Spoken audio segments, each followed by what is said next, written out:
Good morning class. हम लोग पढ़े थे पारिस्थितिक तंत्रों के बारे में, है ना। और इसमें लगभग अभी तक 5 क्लासें हो गई हैं और आज ये इसकी लास्ट क्लास है। ठीक। और आज की जो क्लास हमारी है उससे लगभग 1 या 2 सवाल जो है एग्जाम में पूछे जाते हैं। और आज की जो क्लास हमारी उसका चैप्टर का नाम है पारिस्थितिक तंत्र में पदार्थों का संचरण, मतलब जो हमारे पोषक तत्व हैं उनका जो संचरण किस प्रकार से होता है। ठीक। चलिए, तो सबसे पहले हम आज इस क्लास का व्यू ले लें कि आज आज क्लास में हमको पढ़ना क्या-क्या है, ठीक है? तो जैसा कि आप लोग यहाँ देख पा रहे होंगे, एक टेबल हमने यहाँ पे बना रखी है और इसमें जो है कुछ पॉइंट्स लिखे गए हैं, तो इसको थोड़ा-सा एक बार जान लें। तो जो सबसे पहली बात है वो ये है कि हमारे जो पोषक तत्व होते हैं वो कितने प्रकार के होते हैं, उनके बारे में जान लेंगे, है ना? फिर उसके बाद हम लोग जानेंगे भू-जैव रसायन चक्र क्या होता है, इसका थोड़ा-सा परिचय कर लेंगे। और फिर हम लोग जानेंगे पोषण चक्रों के प्रकार, कितने प्रकार के पोषण चक्र होते हैं। जैसे कि 2 प्रकार के होते हैं। पहला अपना है गैसीय और दूसरा आपका है अवसादी चक्र, ठीक। जो पहला गैसीय चक्र है इसके अंतर्गत जो आता है वो है जल चक्र, कार्बन चक्र, नाइट्रोजन चक्र और हमारा ऑक्सीजन चक्र, ठीक है। और ये जो 4 पॉइंट लिखे गए हैं ये सब नाइट्रोजन चक्र के अंतर्गत ही आते हैं, ठीक है। और जो दूसरी बात है वो है हमारा फास्फोरस चक्र, जो कि अवसादी चक्र के अंतर्गत आता है। और दूसरा है सल्फर चक्र, ठीक है। तो इस प्रकार से जो आज की जो क्लास होगी उसमें आपको ये सारे चक्रों के बारे में पढ़ना है। और इन चक्रों में से जो आपका ये नाइट्रोजन है और जो ये आपका जो नाइट्रोजन है, जो आपका ये ऑक्सीजन है और ये जो आपका फास्फोरस है, इन तीनों से जो है पिछले कई सालों में 1-2 सवाल पूछे गए हैं, है ना। चलो, तो थोड़ा सा शुरुआत करें, है ना। तो जो सबसे पहली बात है वो यही है कि पोषक तत्वों के बारे में। भाई पोषक तत्व होते कौन-कौन से, उनका काम क्या होता है, ये चीज़ें जो है हमको जाननी चाहिए सबसे पहले। तो जो सबसे पहली बात है यहाँ पे 1 होना चाहिए, है ना? और यहाँ पे 2 और यहाँ पर 3। चलो, तो जो सबसे पहली बात है वो है सजीवों का संसार जो है पायतंत्र के भीतर ऊर्जा के प्रवाह एवं पोषकों के परिसंचरण पर निर्भर करता है। मतलब अगर कोई संसार होगा जिसमें सजीव रहते हैं तो उनके लिए क्या होगा कि जो पायतंत्र के भीतर जो ऊर्जा का प्रवाह होगा और जो पोषणों का जो संचरण होगा, इन पर ही जो वो क्या करेंगे, डिपेंडेंसी उनकी होगी, ठीक है। अगर ये तत्व नहीं होंगे तो क्या होगा, उनका जो जीवन है वो सर्वाइव नहीं कर पाएंगे, ठीक। क्योंकि इन पोषक तत्वों और ऊर्जा के प्रवाह से ही उनका जीवन जो है चलता है, ठीक। दूसरी बात यह कि जो हमारा जीवमंडल है, ठीक, जो हमारा जीवमंडल है, वायुमंडल है, जलमंडल और स्थलमंडल में विभिन्न जैविक और अजैविक तत्वों का विभिन्न चक्रों के माध्यम से इस तरह संचरण होता रहता है कि इन तत्वों का सकल द्रव्यमान प्रायः एक समान बना रहता है तथा ये तत्व जैविक समुदायों के उपभोग के लिए सर्वदा सुलभ रहते हैं, ठीक है। जो हमारे तत्व हैं, जो पोषक तत्व हैं, वो क्या होता है, उनका जो है चक्रण होता रहता है, ठीक है? यहाँ से यहाँ, फिर यहाँ से यहाँ और इस प्रकार से जो ये घटना है, ये बार-बार, बार-बार ऐसे चलती रहती है, ठीक? तीसरी बात यह लिखी गई है कि जैवमंडलीय पारिस्थितिक तंत्र में संचारित होने वाले पोषक तत्वों को 3 वर्गों में विभाजित किया जा सकता है। पहला कौन-सा है? बृहद या बड़े स्तर के जो पोषक तत्व हैं, ठीक? दूसरा है गौण तत्व और जो तीसरा है वो है सूक्ष्म पोषक तत्व के बारे में, ठीक? तो यहाँ पर आप लोग देख पा रहे होंगे एक सारणी बनी हुई है, तो इसमें हमने तीनों के बारे में लिख दिया है। तो जो सबसे पहला वाला पार्ट है ये डिवीज़न, इसमें पहली बात है, इसमें दूसरी बात और इसमें तीसरा पॉइंट है, ठीक? तो ये जो समूह है और इसमें कौन-कौन से तत्व शामिल है वो बातें यहाँ लिखी गई हैं और जो कार्य उनका है वो कार्य आपका यहाँ पे लिखा गया है, ठीक? चलो, तो जो सबसे पहला है बृहद पोषक या बृहद पोषणीय तत्व, ठीक है? एक इसके बारे में क्या लिखा गया है कि बृहद स्तरीय तत्व जो है, ये शुष्क जैवभार को के 1% से अधिक होते हैं, ठीक है? पौधों की अधिक मात्रा में आवश्यकता होती है। इनकी जो आवश्यकता होती है बृहद पोषक तत्वों की, ये किसकी होती है? पौधों की होती है, ठीक है? पहली बात। दूसरी बात ये है कि ये जो है शुष्क जैवभार के 1% से अधिक होते हैं, ठीक? दूसरी बात ये है कि इनमें कौन-कौन से तत्व पाए जाते हैं, तो सबसे पहला हाइड्रोजन, फिर कार्बन, नाइट्रोजन, ऑक्सीजन और फास्फोरस। ये सारे के जो सारे तत्व हैं, ये कौन से तत्व हैं? बृहद स्तरीय पोषक तत्व हैं, ठीक? ये बात हो गई कि जो हमारा पहला बृहद स्तरीय पोषक तत्व है, ये हो गया। अब इसमें कौन-कौन से तत्व आते हैं, वो चीज़ें हमने यहाँ बता दी। तीसरी बात है कि इसका काम क्या-क्या है, वो भी जान लेते हैं।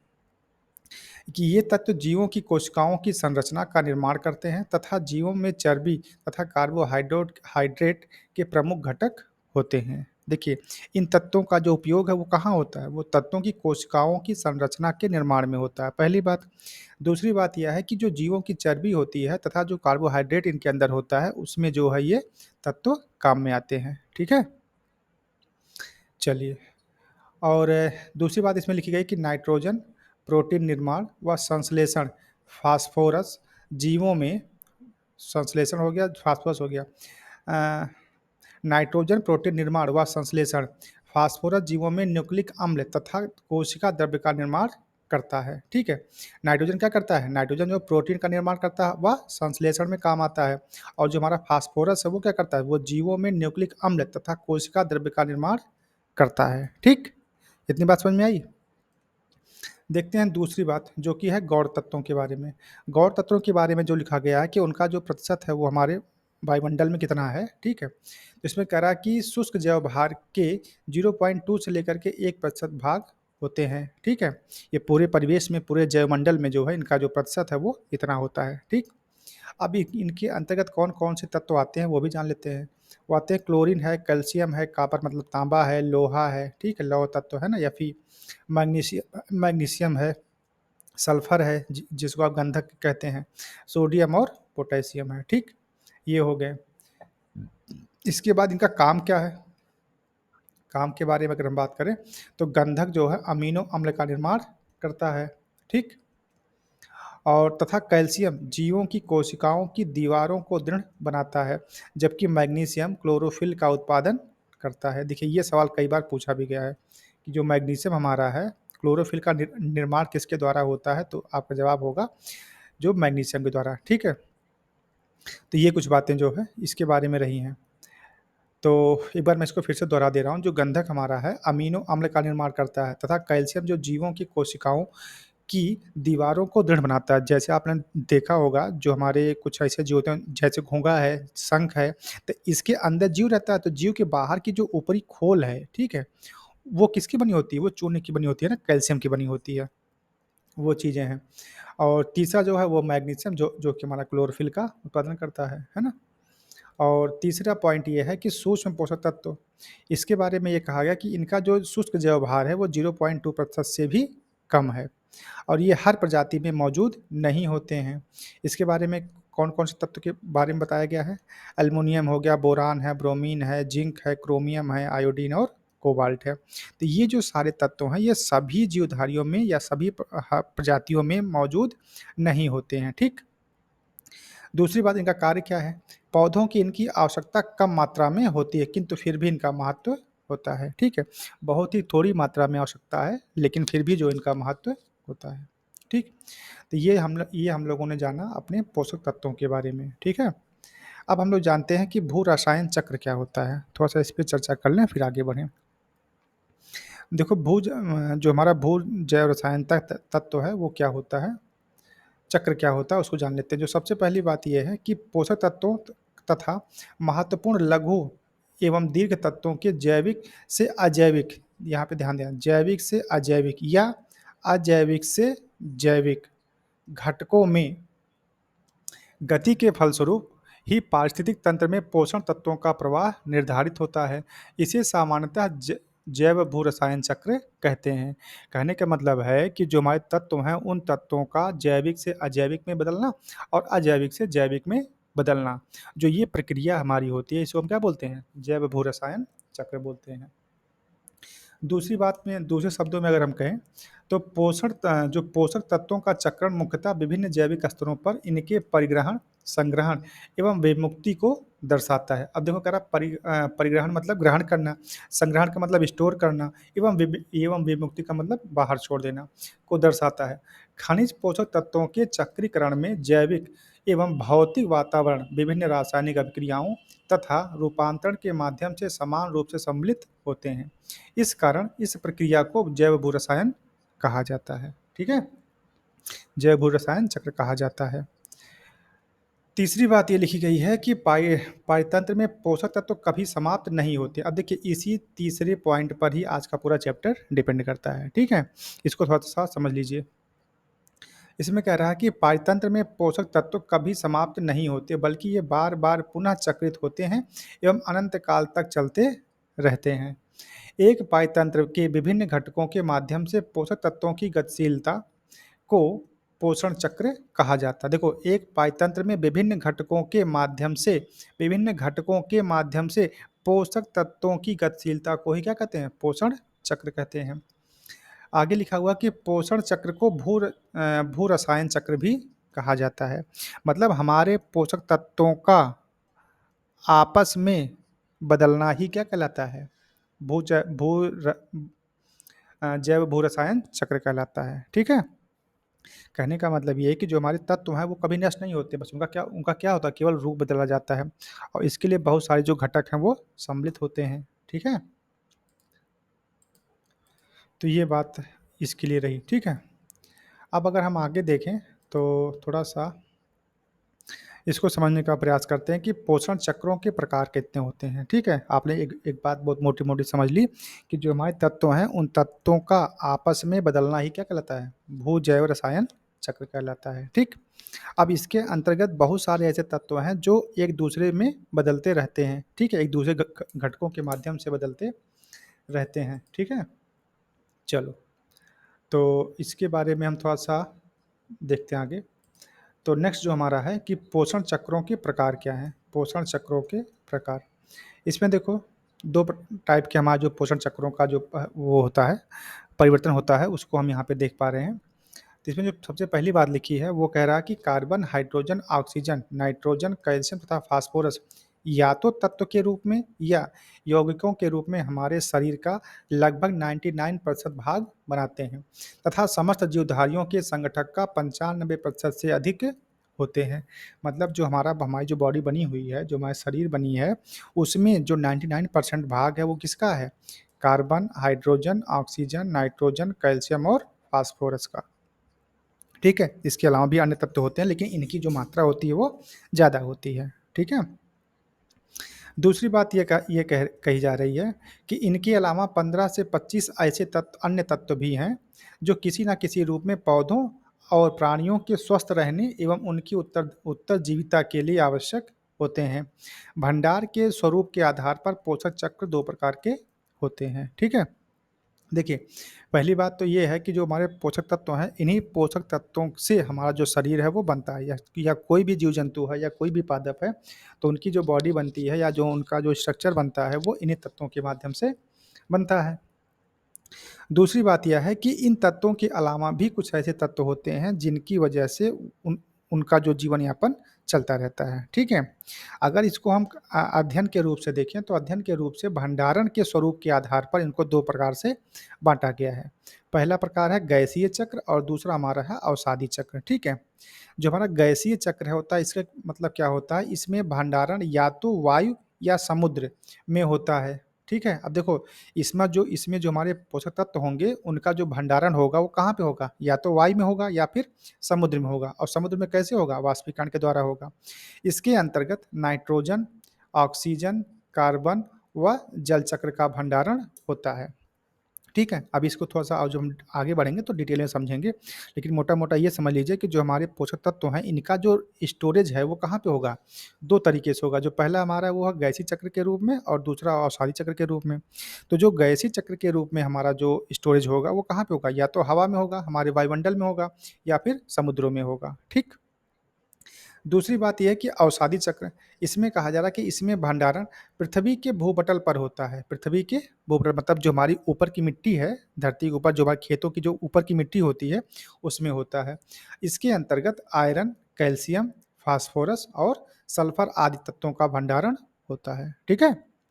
तो जो हमारे पोषक तत्व हैं, उनका जो भंडारण है या जो उनका स्टोरेज है, वो 2 प्रकार से, एक गैसीय चक्र के रूप में और दूसरा हमारा अवसादी चक्र के रूप में। तो गैसीय के बारे में आपको बता दिया गया कि नाइट्रोजन हो गया, ऑक्सीजन हो गया, कार्बन हो गया और जल हो गया। इसके अलावा जो हमारा अवसादी चक्र है, उसके अंतर्गत आयरन हो गया, कैल्शियम हो गया, फास्फोरस है, सल्फर, ठीक? तो ये सारे तत्व इसमें आ जाएँगे। अब जो सबसे पहला पॉइंट है गैसीय चक्र, अब थोड़ा इसको और थोड़ा डिटेल में जानते हैं। जो हमारा गैसीय चक्र है इसके बारे में थोड़ा पढ़ लें, है ना।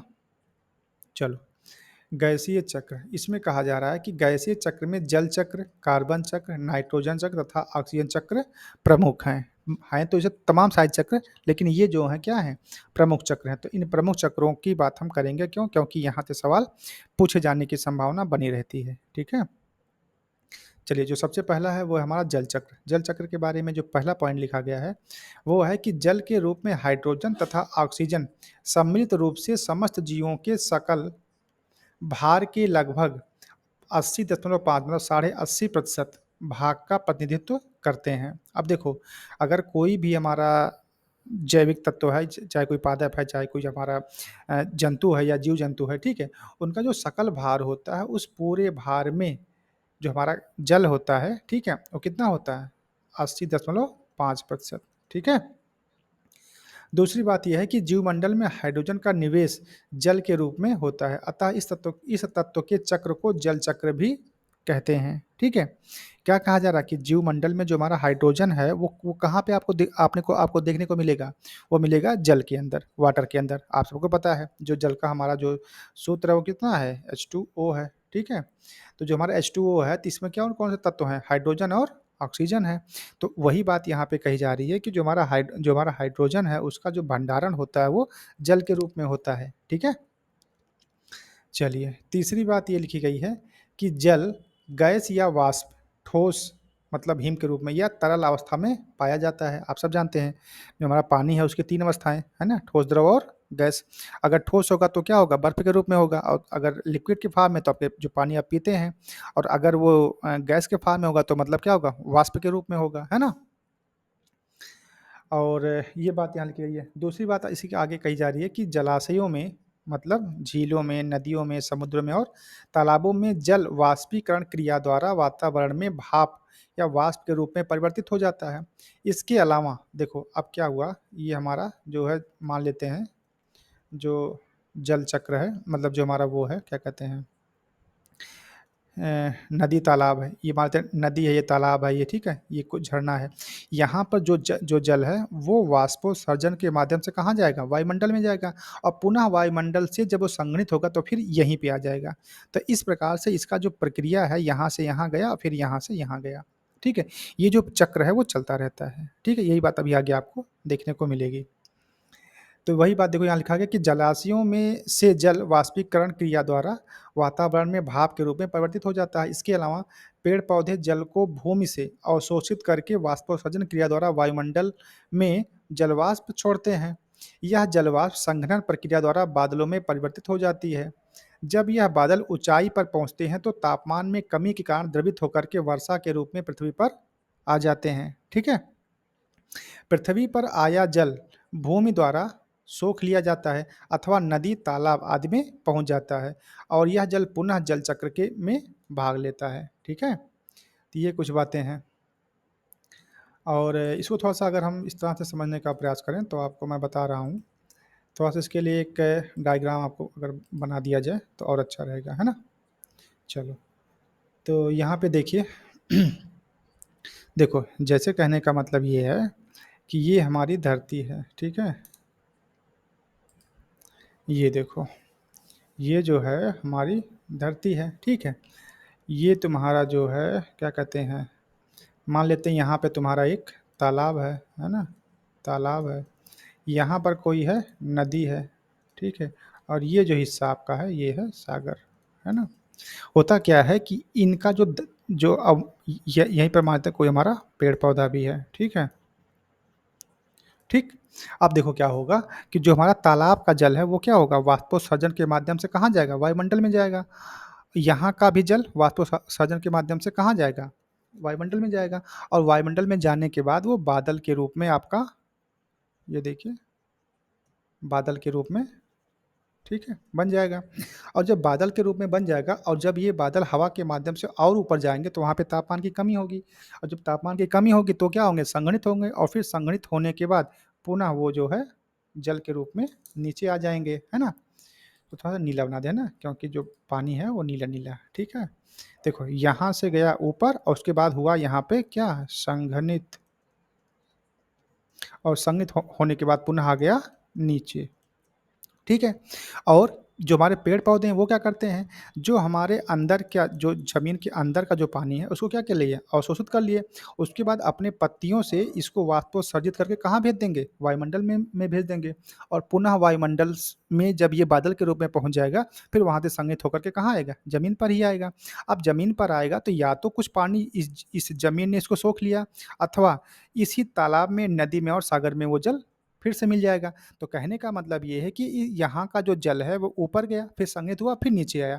फिर उसके बाद फिर पुनः जब गर्मी आएगी, फिर ऊपर जाएगा, फिर नीचे आएगा। तो इस प्रकार से जो हमारा ये चक्र है वो चलता रहेगा। तो इसी को हम क्या बोलते हैं? जल चक्र बोलते हैं। ठीक है? और पानी कभी समाप्त नहीं होगा। ठीक है? हाँ, उसका रूप बदल सकता है। कभी गंदा पानी, कभी साफ पानी, कभी इस तरह से हो सकता है। ठीक है? तो ये कुछ बातें जो है आपको जाननी थी। तो उम्मीद है आपको ये बात समझ में आई होगी, है ना? जल चक्र वाली, और इसको तो आप लोग प्राइमरी से पढ़ते आ रहे हैं ना? कक्षा 4 में ही जो आपको शायद ये देखने को मिला हो जल चक्र के बारे में। चलिए, तो इसी प्रकार से जो हमारा नेक्स्ट है वो है कार्बन चक्र। देखो, इस चैप्टर में हम जो भी बात पढ़ेंगे उसमें एक ही बात आपको पढ़नी है। पढ़ने का मतलब ये है कि जो भी हमारा पोषक तत्व है वो पोषक तत्व क्या हुआ, किसी दूसरे फॉर्म में गया, फिर वहाँ से फिर उसी फॉर्म में आ जाएगा। तो ये जो प्रक्रिया हमारी है ये अनवरत चलती रहती है, ठीक है? और इसी को हम क्या बोलते हैं? पोषक तत्वों का चक्रण बोलते हैं, या जैव भूरसायन चक्र बोलते हैं। ठीक है? चलिए, नेक्स्ट जो हमारा है वो है कार्बन चक्र दूसरा।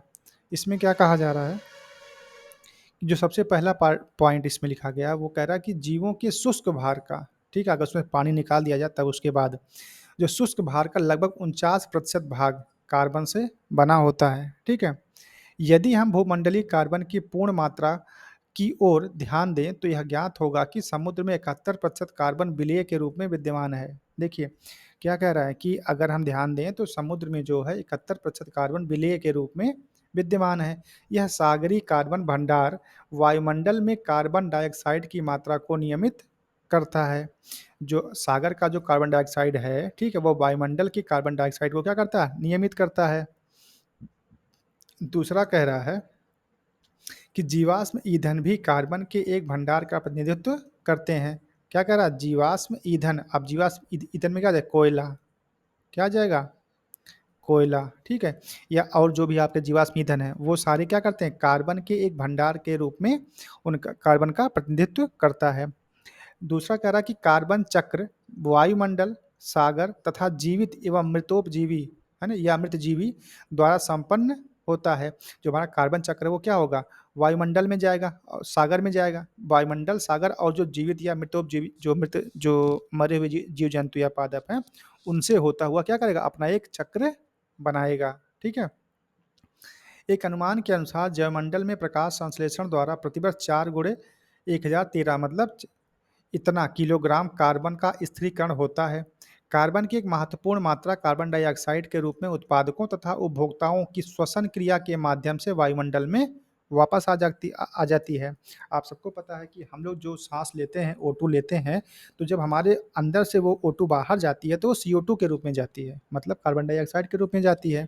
तो वही बात यहाँ पे बताई जा रही है कि जो कार्बन की एक महत्वपूर्ण मात्रा है, जो सब मतलब काफ़ी हद तक मतलब वो निर्भर करती चक्र में अपना एक स्थान रखती है, तो वो जो मात्रा है वो उत्पादकों और उपभोक्ताओं की श्वसन क्रिया के माध्यम से वायुमंडल में वापस पहुंच जाती है। ठीक है?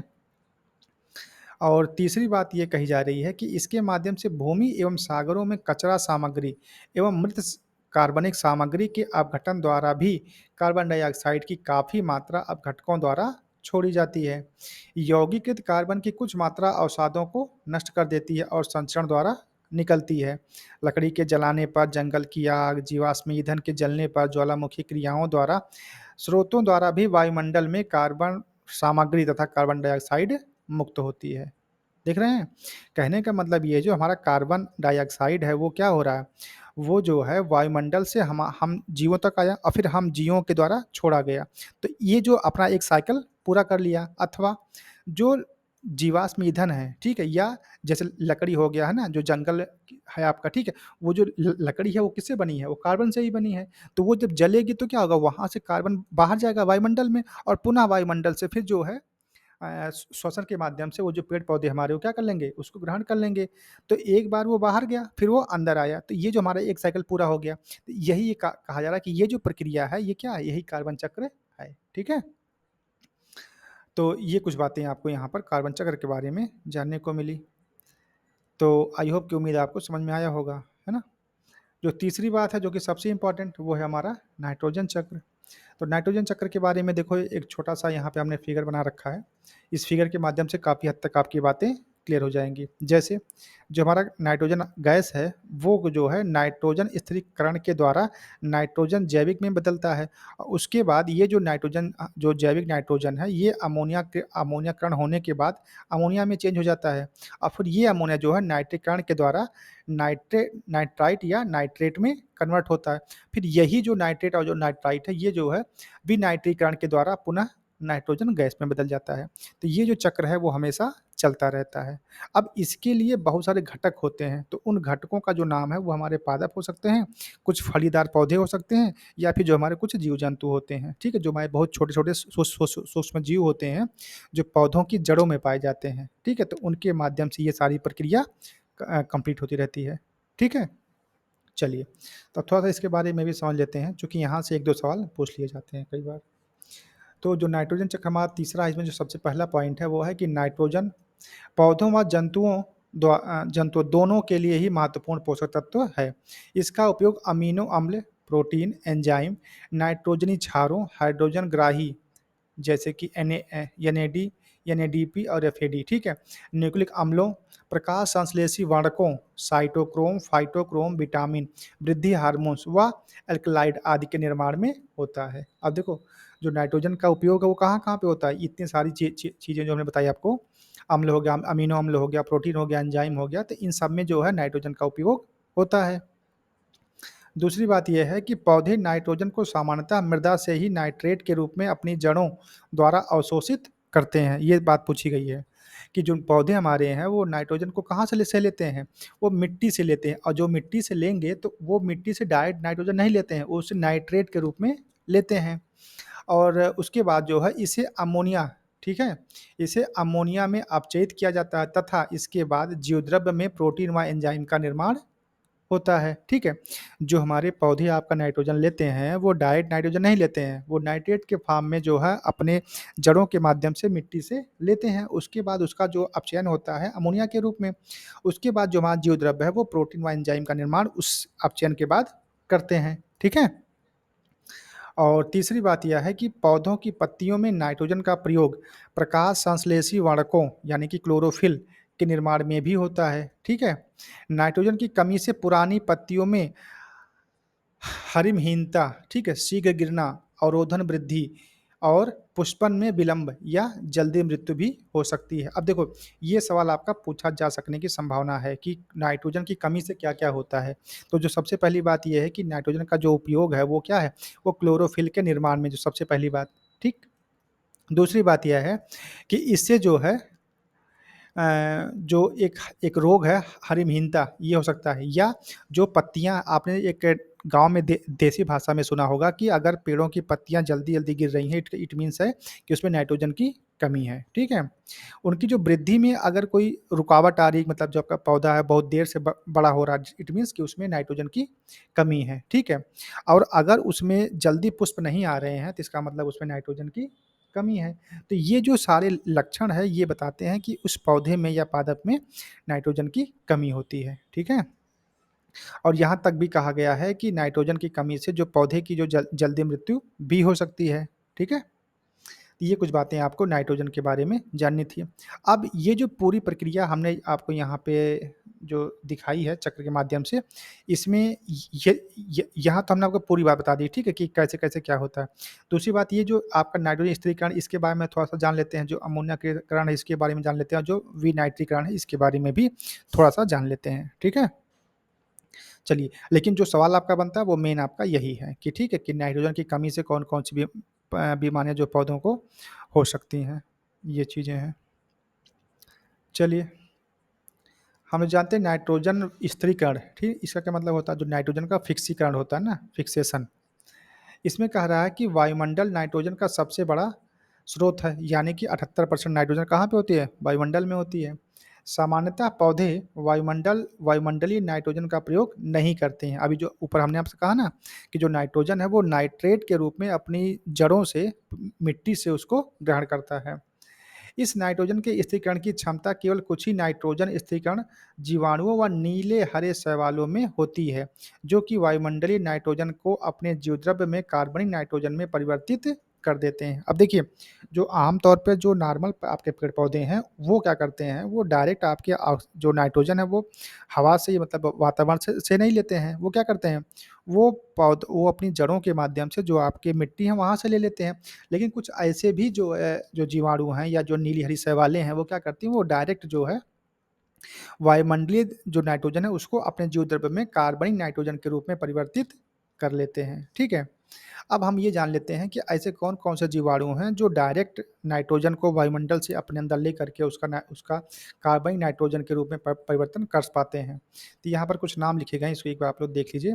क्लास्ट्रिडियम है ना, एजोटोबैकर, ये क्या है, राइजोबियम है ना, क्लेबियला क्लेब्सियला है ना, क्लोरोबियम, और ये क्या है, रोडोस्पाइरिलम। ठीक है। ये जितने भी जीवाणु आपके हैं, ये क्या करते हैं, ये डायरेक्ट जो आपकी नाइट्रोजन है वो वायुमंडल से ले लेते हैं। ठीक है। और उसके बाद अपने अंदर इसका जो प्रयोग करते हैं। कुछ जो नीली हरी शैवालें हैं उनका भी नाम जान लेते हैं, जैसे नोस्टाक हो गया, एनाबीना हो गया, ओलोरिशा हो गया है ना, ग्लियोटाइकिया हो गया, कैलोथ्रिक्स हो गया, रिवुलेरिया हो गया। तो ये कुछ ऐसी नीली हरी शैवालें हैं जो डायरेक्ट N2 को कहाँ से ले लेते हैं, वायुमंडल से ले लेते हैं। ठीक। और इसके बाद जो अगला आपका है वो है दूसरे पॉइंट की, जो नाइट्रोजन स्थिरीकरण एक जटिल प्रक्रिया है जिसमें वायुमंडलीय नाइट्रोजन को सर्वप्रथम अमोनिया तथा इसके बाद अमीनो अम्लों में परिवर्तित किया जाता है। देखो होता क्या है, ये जो हमारे जीवाणु हैं या जो हमारे पास ये जो नीली हरी शैवालें हैं, ये क्या करेंगे, आपका ये वायुमंडल है, यहाँ से उन्होंने N2 को ले लिया। ठीक है। अब N2 को लेने के बाद क्या करेंगे, इसको वो चेंज करेंगे किसमें, अमोनिया में। और उसके बाद उस अमोनिया को वो चेंज करेंगे किसमें, अमीनो अम्ल में। उसके बाद जो कि प्रोटीन निर्माण में आधारभूत पदार्थ है, आप सबको पता है कि जो प्रोटीन की जो बेसिक इकाई है वो क्या है, वो अमीनो अम्ल ही है। ठीक है। तो इस प्रकार से जो हमारे ये जीवाणु हैं, इस प्रकार से जो हमारे जीवाणु हैं या जो हमारी ये नीली हरी शैवालें हैं, ये क्या करती हैं, N2 को जो है सीधे वायुमंडल से ले लेती हैं और उसके बाद अपने अंदर चेंज करती हैं अमोनिया के रूप में, और फिर अमोनिया से वो चेंज करती हैं उसको अमीनो अम्ल के रूप में। और जब वो अमीनो अम्ल बन जाता है तो वही जो है उनके लिए प्रोटीन का काम करता है। ठीक है। इतनी बात हो गई। अगली बात यह है कि प्रोटीन जीवद्रव्य में बहुत से रूपों, एंजाइम, साइटोक्रोम है ना, क्रोमैटिन पदार्थ, राइबोसोम व कलातंत्र में सम्मिलित होती है। कोशिका की मृत्यु के पश्चात प्रोटीन का सूक्ष्म जीवों द्वारा अमोनिया में अपघटन कर दिया जाता है, जो नाइट्रिकारक जीवाणुओं द्वारा नाइट्रेट व नाइट्राइट में ऑक्सीकृत हो जाता है। ठीक है ना। तो ये कुछ बातें थी कि जो हमारे जो जीवाणु हैं या जो हमारे नीली हरी शैवालें हैं, ये क्या करती हैं, वायुमंडल से डायरेक्ट जो N2 है वो अपने अंदर ले लेती हैं। उसके बाद इसका जो रूपांतरण करती हैं अमोनिया में, और अमोनिया के बाद फिर इसको बनाती हैं अमीनो अम्ल। तो अमीनो अम्ल क्या करता है, ये इनके अंदर जो है प्रोटीन का काम करता है, और इनकी जो है इनका विकास तब हो पाता है। ठीक है। तो ये कुछ बातें जो है आपको यहाँ पर बताई गई हैं। इसके बाद जो एक अगला पॉइंट है वो है नाइट्रीकरण। तो ये क्या होता है नाइट्रीकरण, इसके बारे में भी जान लेते हैं। पहला पॉइंट ये लिखा गया कि अमोनिया का नाइट्राइट व इसके पश्चात नाइट्रेट में ऑक्सीकरण नाइट्रीकरण कहलाता है। कह रहा है कि अमोनिया का नाइट्राइट में और उसके बाद नाइट्राइट का नाइट्रेट में ऑक्सीकरण क्या कहलाता है, नाइट्रीकरण कहलाता है। ठीक है। यह प्रक्रिया दो विशिष्ट प्रकार के रसायन व रसायन संश्लेषित जीवाणुओं के द्वारा 2 चरणों में संपन्न होती है। जो हमारा पहला चरण है उसमें कह रहा है कि सोमोनास। असल में ये क्या है, ये जो चारों नाम लिखे गए हैं यहाँ पर, ये देखो, ये नाइट्रोसोमोनास समूह के जीवाणु हैं। ये क्या करते हैं, ये अमोनिया को नाइट्राइट में बदलते हैं। पहला जो आपका स्टेप हो गया। उसके बाद जो दूसरा स्टेप है उसमें नाइट्रोवैक्टर समूह के जीवाणु, जैसे ये 2 नाम लिखे गए, ये क्या करते हैं, ये नाइट्राइट को नाइट्रेट में बदल देते हैं। ठीक है ना? जो बातें अभी हमने आपको ऊपर यहाँ बताई नाइट्रोजन स्थिरीकरण में, इसमें ये कहा गया कि जो हमारे जीवाणु हैं या जो हमारी नीली हरी शैवालें हैं, ये वायुमंडल से डायरेक्ट नाइट्रोजन को अपने अंदर लेती हैं। उसके बाद इसको 2 रूपों में चेंज करती हैं। पहले बनाती हैं आपका अमोनिया और उसके बाद वो बनाती हैं अमीनो अम्ल। ठीक है? लेकिन ये जो बनाने की जो प्रक्रिया है उसमें क्या होता है, उसमें बातें यहाँ पे लिखी गई हैं, वो बातें जो नाइट्रीकरण है। ठीक है? तो नाइट्रीकरण में असल में होता क्या है कि जो हमारा अमोनिया है, ठीक है, वो सबसे पहले किसमें चेंज होता है, नाइट्राइट में चेंज होता है। और फिर ये जो नाइट्राइट हमारा ये चेंज होगा नाइट्रेट के में ऑक्सीकरण के द्वारा, में ऑक्सीकरण का में जब चेंज होगा तब उसको हम क्या बोलेंगे, इस पूरी प्रक्रिया को वो नाइट्रीकरण कहलाएगी। ठीक है? और ये जो प्रक्रिया होगी इसमें 2 चरण होंगे। जो पहला चरण होगा उसमें ये जो जीवाणु हमारे हैं, ये क्या करेंगे, अमोनिया को नाइट्राइट में बदलेंगे। और जो दूसरा हमारा चरण होगा उसमें कुछ अन्य जो जीवाणु हैं, ठीक है, वो क्या करेंगे, उस नाइट्राइट को जो है नाइट्रेट में चेंज कर देते हैं। और फिर यही नाइट्रेट जो है पौधों के द्वारा अवशोषित या मतलब लिया जाता है, ठीक है, अपने विकास के लिए। ठीक है? तो ये तो बात होगी आपकी नाइट्रीकरण की। अगला आपका है अमोनीकरण। ये कैसे होता है, थोड़ा इसको भी जान लो। अमोनीकरण की वाली बात, कि मृदा में उपस्थित पौधे व जंतु के मृत कार्बनिक पदार्थों में उपस्थित प्रोटीन पदार्थों का बहुत से जीवाणुओं, जैसे कि यहाँ पे नाम लिखा ना, क्लास्ट्रीडिया व एक्टिनोमाइडी एक्टिनोमाइसिटीज सिटीज द्वारा अपघटन के फलस्वरूप अमीनो अम्ल का निर्माण होता है। अंततः ऑक्सीकारी विनाइट्रोजनीकरण द्वारा अमोनिया निर्मित होती है। यदि प्रोटीन अवायवीय वातावरण में अपघटित मतलब सड़न द्वारा होती है तो एमाइड बनते हैं, जिसके ऑक्सीकरण से अमोनिया निर्मित होती है। तो ये जो अमोनिया बनने की जो प्रक्रिया है वो यहाँ पे बताई गई है। ठीक है?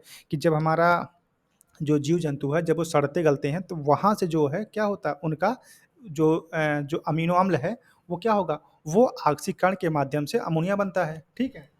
उसके बाद जो सेकंड बात लिखी गई है वो ये है कि मुक्त अमोनिया विषैली होती है और इसका मृदा में एकत्रित होना हानिकारक होता है, अतः इसे नाइट्रीकरण द्वारा नाइट्रेट में परिवर्तित कर दिया जाता है। ठीक है?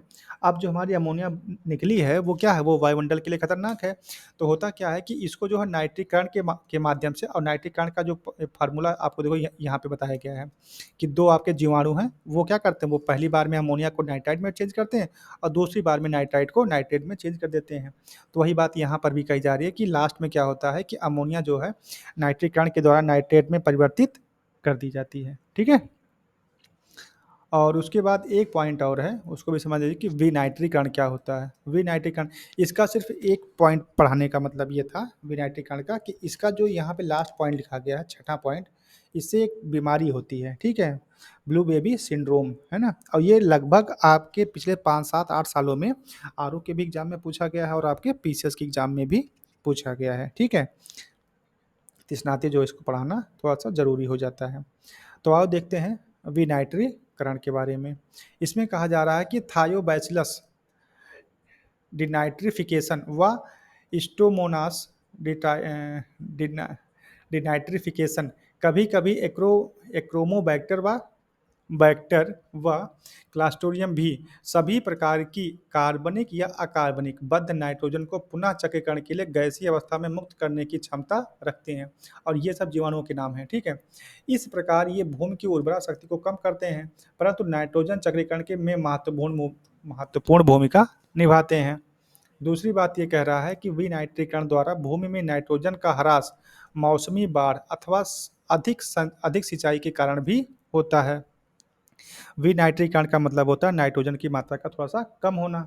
ठीक है? तो वो कैसे होता है, वो जो है नाइट्रोजन का ह्रास जो है मौसमी बाढ़ के माध्यम से भी हो जाता है। जब बाढ़ आती है तो आपका जो आपकी जो खेतों की जो सरफेस है, यहाँ की जो मिट्टी है वो क्या होती है, उस बाढ़ में आकर के बह जाती है।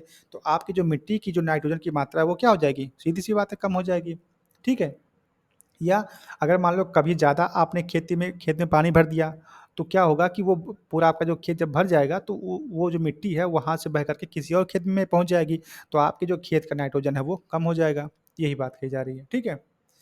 तीसरी बात यह है कि पौधे तथा जंतुओं की अ, अनुपयोगित प्रोटीन इसकी मृत्यु के पश्चात वायवीय व अवायवीय जीवाणुओं द्वारा अमोनिया में अपघटित कर दी जाती है। यह अमोनिया नाइट्रिकारी जीवाणुओं द्वारा पहले नाइट्राइट में, इसके बाद नाइट्रेट में परिवर्तित कर दी जाती है, जो पौधों के उपयोग होती पुनः कच्चे माल के रूप में उपलब्ध हो जाती है। यदि और चौथी बात यह है कि यदि मृदा में नाइट्रेट अथवा अमोनिया की अधिकता हो जाती है तो विनाइट्रीकरण जीवाणु इन्हें पुनः चक्रीकरण हेतु नाइट्रोजन गैस में परिवर्तित कर देते हैं।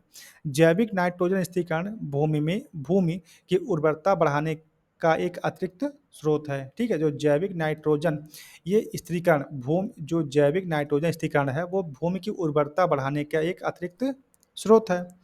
पांचवी बात यह है कि यदा कदा मानव भी भूमि की तरह भूमि की सतह पर मृत कार्बनिक पदार्थों को जला करके, आपने सुना कि पराली को जलाते हैं, अथवा मृदा की उर्वरता बढ़ाने व अधिक उपज के लिए नाइट्रोजनी उर्वरक मिला करके प्राकृतिक नाइट्रोजन चक्र में हस्तक्षेप कर देते हैं। ठीक है, और एक बात और बताई जा रही है, छठी बात, कि पेयजल में नाइट्रेट की अधिक अधिक मात्रा से बच्चों में ब्लू बेबी सिंड्रोम या इसी का दूसरा नाम है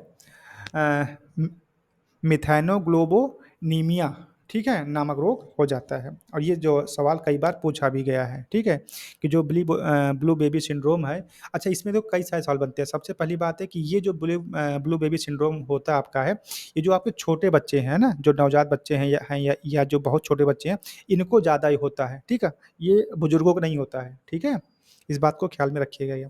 और इसका जो रीज़न है वो क्या है, पानी में नाइट्रेट की मात्रा का बढ़ जाना, और इसी नाते जो है आपका ब्लू बेबी सिंड्रोम होता है। इसमें होता क्या है कि आपका जो चेहरा होता है बच्चे का वो क्या नीला पड़ जाता है। ठीक है, तो ये कुछ बातें इसके संदर्भ में हैं और ये बहुत इंपॉर्टेंट है, इसको आप यहाँ पे मोस्ट आईएमपी के रूप में लिख सकते हैं। ठीक है, चलो भाई, ये मोस्ट इंपॉर्टेंट है ना, क्योंकि ब्लू बेबी सिंड्रोम जो है ये कई बार एग्जाम में पिछले कई सालों में पूछा गया है। तो ये कुछ बातें जो है आपके नाइट्रोजन चक्र की रही हैं। एक बार मैं फिर से आपको यहाँ पे इस चार्ट के माध्यम से बता दे रहा हूँ कि जो हमारी नाइट्रोजन गैस है वो नाइट्रोजन स्थिरीकरण के माध्यम से जैविक नाइट्रोजन में चेंज होती है, और फिर जैविक नाइट्रोजन जो है वो अमोनियाकरण के माध्यम से आपके अमोनिया में चेंज हो जाती है, और फिर ये अमोनिया जो है नाइट्रीकरण के माध्यम से नाइट्राइट या नाइट्रेट के रूप में चेंज होती है, और पुनः ये जो नाइट्रेट हमारा है या जो नाइट्राइट है ये विनाइट्रीकरण के माध्यम से पुनः जो है नाइट्रोजन गैस के रूप में बदल जाती है। ठीक है, तो ये पूरी प्रक्रिया जो है नाइट्रोजन गैस के रूप में आपने समझी। तो ये बातें होगी। अब जो हमारा नेक्स्ट है वो है हमारा ऑक्सीजन चक्र। O2 का जो चक्र है थोड़ा उसको भी समझ लेते हैं, ये क्या होता है भाई, O2 का चक्र, है ना। आइए देखते हैं जो ऑक्सीजन चक्र है, थोड़ा सा इसको समझ लें। इसमें देखो सबसे पहली बात ये लिखी गई है कि पाइतंत्र में ऑक्सीजन की महती भूमिका होती है।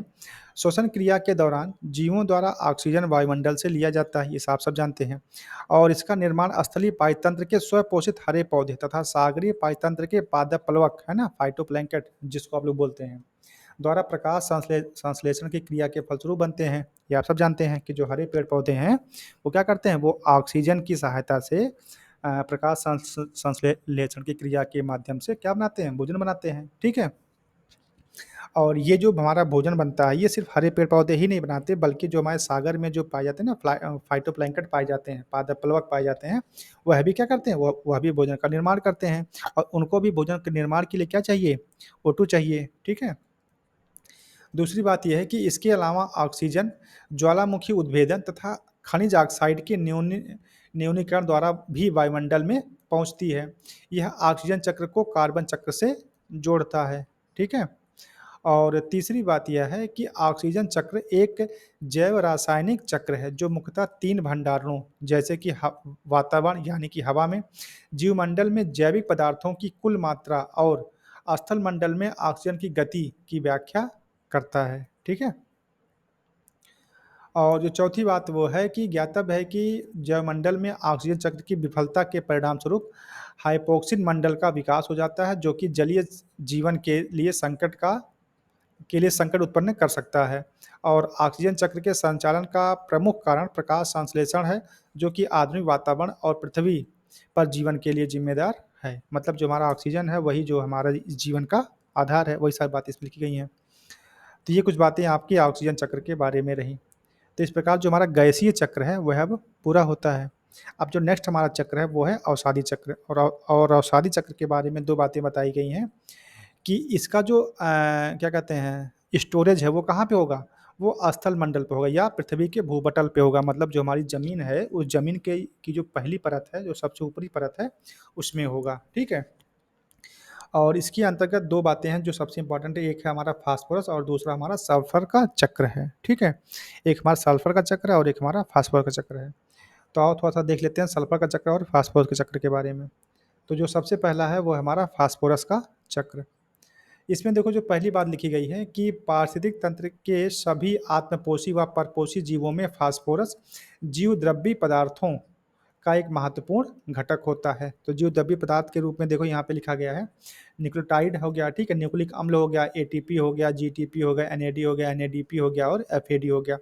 और ये फास्फोलिपिड हो गया है ना, सह एंजाइम हो गया। तो ये जितने भी जीवद्रव्यी पदार्थ हैं इन सब में फास्फोरस का इस्तेमाल होता है।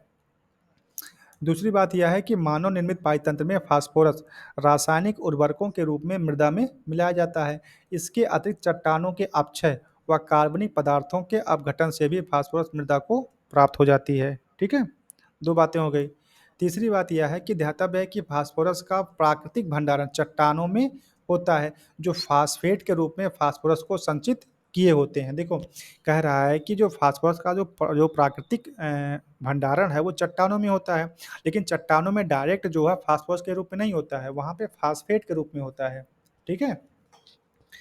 और इसके बाद जो चौथी बात लिखी गई है वो है कि फास्फोरस को पौधे मृदा में अपनी जड़ों द्वारा आर्थोफॉस्फेट के रूप में ग्रहण करते हैं। ये बात देखो सेंटेंस लिख करके आ सकता है। ठीक है, कि जो पौधे हमारे हैं वो डायरेक्ट फास्फोरस को ग्रहण करते हैं या कोई और तरीका है। तो वो जो तरीका है वो है आर्थोफॉस्फेट के रूप में अपने अंदर ग्रहण करते हैं। तो इस पॉइंट को आप लोग आईएमपी के रूप में लिख लीजिए, क्योंकि जब सेंटेंस वाले सवाल बनते हैं तो इस तरह के बनते हैं। जैसे अभी हमने आपको ऊपर बताया कि जो नाइट्रोजन है, तो पौधे हमारा डायरेक्ट नाइट्रोजन नहीं लेते हैं, वो नाइट्रेट के रूप में अपनी जड़ों से मिट्टी से प्राप्त करते हैं। ठीक है, तो उसी प्रकार से जो पौधे हमारे हैं वो जब मिट्टी से फास्फोरस उनको चाहिए होता है तो वो क्या करते हैं, वो फास्फोरस को डायरेक्ट ना लेकर के आर्थोफॉस्फेट के रूप में ग्रहण करते हैं तथा इसे अपने जीवभार में सम्मिलित कर लेते हैं। पांचवी बात ये लिखी है कि द्वितीयक उत्पादक फास्फोरस को कार्बनिक फास्फोरस के रूप में प्राथमिक उत्पादकों द्वारा प्रत्यक्ष तथा परोक्ष रूप से प्राप्त करते हैं। और छठी बात यह है कि फास्फोरस यौगिक कभी कभी जल द्वारा समुद्र में पहुंच जाते हैं और वहां पर चट्टानों में रूपांतरित होकर के बहुत समय तक चक्रीकरण क्रम से अलग हो जाते हैं। जब ये चट्टानें पृथ्वी की उथल पुथल में खुल जाती हैं तो पुनः उन चट्टानों पर पाए जाने वाले तत्व अपरदन द्वारा मिट्टी में मिल करके पौधों को प्राप्त हो जाते हैं। और विभिन्न ऊर्जा स्तरों के जीवों की मृत्यु के पश्चात उनके मृत कार्बनिक पदार्थ सूक्ष्म जीवों द्वारा अपघटित कर दिए जाते हैं। इस प्रकार लगातार इसका जो चक्रीकरण होता रहता है। ठीक है, ठीक है ना। और जो सातवीं बात वो है कि फास्फोरस चक्र में शामिल कौन कौन से हैं। अब देखो यहाँ पर दो बातें हैं, एक ये और ये हमारा बी वाला पार्ट, ये एक और ये हमारा बी पार्ट। इसमें कहा जा रहा है कि मृत जीवों के शरीर में उपस्थित कार्बनिक फास्फोरस का जीवों द्वारा फास्फेटस एंजाइम की सहायता से अघुलनशील अकार्बनिक फास्फोरस के रूप में खनिजीकरण। ठीक है, ये जो हमारा चक्र है उसके में जो दो महत्वपूर्ण घटक हैं वो यही हैं, जो पहला हो गया। दूसरा जो हमारा बी वाला है वो है अघुलनशील अकार्बनिक फास्फोरस का घुलनशील अकार्बनिक फास्फोरस में रूपांतरण। ठीक है। और आठवीं बात ये कही जा रही है कि सूक्ष्म जीव विभिन्न प्रकार के कार्बनिक व अकार्बनिक अम्लों का निर्माण करते हैं, जो पौधे की जड़ों की निकट ही अघुलनशील फास्फोरस को घुलनशील फास्फोरस में परिवर्तित कर देते हैं तथा पौधे इस फास्फोरस को अपनी जड़ों की सहायता से एक महत्वपूर्ण पोषक पदार्थ के रूप में अवशोषित कर लेते हैं। ठीक है। और लास्ट बात ये है, 9वीं पॉइंट इस फास्फोरस तत्व चक्र का, कि एस्पेरजिलियम और पेनिसिलियम है ना, फ्यूजेरियम, ये जो कवक हैं तथा बहुत से डंडाणु है ना, वह स्यूडोनोमास स्यूडोमोनास है ना, सामान्य रूप से जड़ व इसके निकटवर्ती क्षेत्रों में पाए जाते हैं। ठीक, ये क्या है, ये कवक हैं या जो बहुत छोटे दंडाणु हैं। ठीक है, इन सूक्ष्म जीवों तथा विकसित पौधों की जड़ों के बीच एक प्रकार का आदि सहयोग है, जिसमें दोनों सहभागी समान रूप से लाभान्वित होते हैं, परंतु इनके बीच कोई भौतिक या जैविक संबंध स्थापित नहीं होता है। ठीक है, ये देखिए आपका जो फास्फोरस का चक्र है, ये आपका उत्पादक है, उत्पादक से सीधे कहाँ पहुंचा, उपभोक्ता के पास पहुंचा, और उपभोक्ता के पास से क्या होगा, वो अपरदन मतलब डिकम्पोज हो गया। ठीक है, और उसके बाद ये या तो उपभोक्ता के माध्यम से अपरिद्ध हुआ है, या फिर जो उत्पादक से वो कूड़ा करकट के माध्यम से क्या हो गया, है ना, डेट्राइज्ड हो गया। उसके बाद ये जो है मृदा में घुल जाता है, और मृदा में घुलने के बाद जो है फिर यह अपवाह तंत्र में पहुंच जाता है, या फिर पुनः ये जो है सीधे उत्पादक के पास, मृदा से वो उत्पादक के पास पहुंच जाता है। ठीक है, और कई बार ऐसा होता है जो जो चट्टानें हमारी हैं, उन चट्टानों के अपक्षय होने से जो है, जो हमारे इस मिट्टी के रूप में ये मिट्टी में आकर के मिल जाता है। ठीक है, तो ये जो हमारा चक्र है, ये फास्फोरस चक्र के रूप में इस तरह से जो जो फास्फोरस है वो हमारे वातावरण में इस प्रकार से उसका जो चक्रण होता रहता है। ठीक है, तो ये कुछ बातें आपको फास्फोरस चक्र के बारे में थी। अब जो लास्ट हमारा आज का है वो है सल्फर चक्र। तो सल्फर चक्र में क्या क्या बातें हैं थोड़ा सा जान लेते हैं। बस केवल 7 पॉइंट है, थोड़ा सा देख लीजिए। सल्फर चक्र के बारे में जो पहला बात है वो है कि सजीव जो हमारे हैं वो सल्फर का उपयोग सल्फर युक्त अमीनो अम्ल तथा प्रोटीन, एंजाइम, कलातंत्र, कुछ सह एंजाइम, विटामिन और न्यूक्लियोप्रोटीन आदि के निर्माण में करते हैं। सल्फर का जो उपयोग है वो किस में करते हैं, वो अमीनो अम्ल बनाने में करते हैं, या जो विटामिन में, एंजाइम में, इन सब में करते हैं। ठीक है, जो हमारे सजीव हैं। दूसरी बात यह है कि प्रकृति में सल्फर विविध रूपों में, चाहे कार्बनिक या अकार्बनिक में, पाया जाता है। पौधे सल्फर को मृदा में सल्फेट आयनों के रूप में ग्रहण करते हैं। ठीक है, सल्फेट आयन के रूप में ग्रहण करते हैं। जो पौधे हमारे हैं वो सल्फर को डायरेक्ट सल्फर के रूप में नहीं लेते हैं, वो किस रूप में लेते हैं, सल्फेट आयनों के रूप में लेते हैं। जबकि कुछ जीवाणु H2S का उपयोग करने में सक्षम होते हैं। ये जीवाणु कार्बनिक सल्फर को अकार्बनिक सल्फर में अथवा H2S को धात्विक सल्फर में परिवर्तित करने में सक्षम होते हैं। और तीसरी बात यह है कि पौधों में सल्फर की कमी से नई पत्तियों में हरिमाहीनता है ना, और पर्ण मध्योतक के हरित लवक में वृद्धि या अवरोधन। ठीक है, और इसके बाद जो ये पॉइंट रहेगा, इसके बाद ये है ऊतकों में ऊतक क्षय आदि रोग उत्पन्न कर देते हैं, हो जाते हैं। ठीक है,